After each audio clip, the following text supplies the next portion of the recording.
Hard hitting vlogs.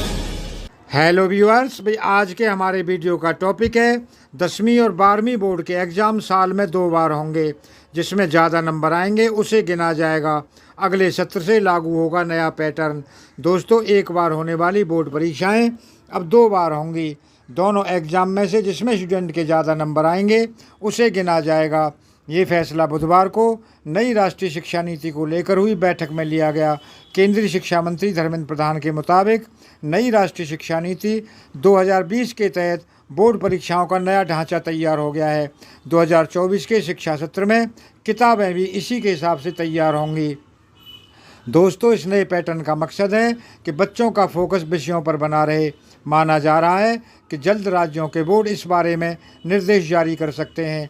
फिलहाल नई शिक्षा नीति में 2 बार बोर्ड परीक्षाएं कराने की सिफारिश जोड़कर केंद्र को भेज दी गई हैं। उधर तमिलनाडु और केरल की सरकारों ने पहले ही नई राष्ट्रीय शिक्षा नीति को लागू करने से मना कर दिया है। कर्नाटक भी इसी दिशा में आगे बढ़ रहा है। दोस्तों, अब 11वीं और 12वीं के स्टूडेंट को 2 भाषाएं पढ़नी होंगी। इनमें से एक भारतीय भाषा होनी चाहिए। हालांकि स्टूडेंट्स को सब्जेक्ट चुनने की छूट होगी। उन पर चुनी हुई स्ट्रीम के आधार पर कोई प्रतिबंध नहीं होगा।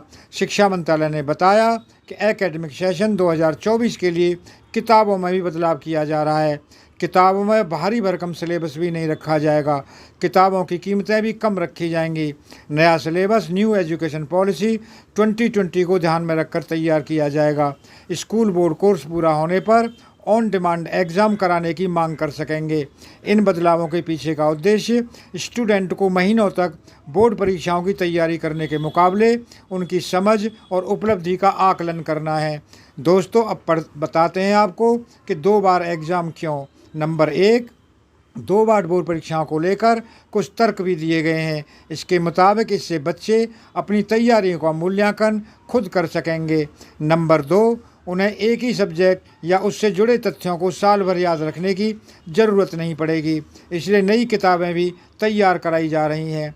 नंबर 3, इससे महीनों तक कोचिंग लेने या याद रखने के बजाय समझ और योग्यता का मूल्यांकन करने की दक्षता बढ़ेगी। विषयों की गहरी समझ और उसका व्यावहारिक कौशल सशक्त होगा। दोस्तों, बच्चों को आर्ट, साइंस या कॉमर्स के अलावा नए विषय चुनने का मौका मिलेगा। नए विषय भविष्य की ज़रूरतों के अनुसार होंगे। स्कूल बोर्ड को ऑन डिमांड परीक्षा कराने की क्षमता विकसित करनी होगी। दोस्तों, धर्मेंद्र प्रधान ने बताया कि नई शिक्षा नीति का कैरिकुलम केंद्र को सौंप दिया है। राष्ट्रीय निरीक्षण समिति और पाठ्यक्रम और पाठ्यपुस्तक समिति मूल भारतीय सोच के अनुरूप इसकी जांच कर रही है। ये समितियां कक्षा 3 से 12वीं तक के लिए 21वीं सदी की ज़रूरतों के अनुसार पाठ्यक्रम को अंतिम रूप देंगी। दोस्तों, केंद्रीय शिक्षा मंत्रालय ने अप्रैल 2023 में नेशनल कैरिकुलम फ्रेमवर्क यानी कि NCF का ड्राफ्ट तैयार किया था। इसमें 12वीं की बोर्ड परीक्षा को और 10वीं की बोर्ड परीक्षा को 2 टर्म में लेने का प्रस्ताव रखा गया। 10वीं और 12वीं के रिजल्ट में पिछली कक्षाओं के अंक जोड़ने की सिफारिश भी की गई। दोस्तों, अगर आपको वीडियो पसंद आया हो तो चैनल को सब्सक्राइब करें, वीडियो को लाइक करें, ज़्यादा से ज़्यादा शेयर करें। आप लोगों का बहुत बहुत धन्यवाद। Thank you very much.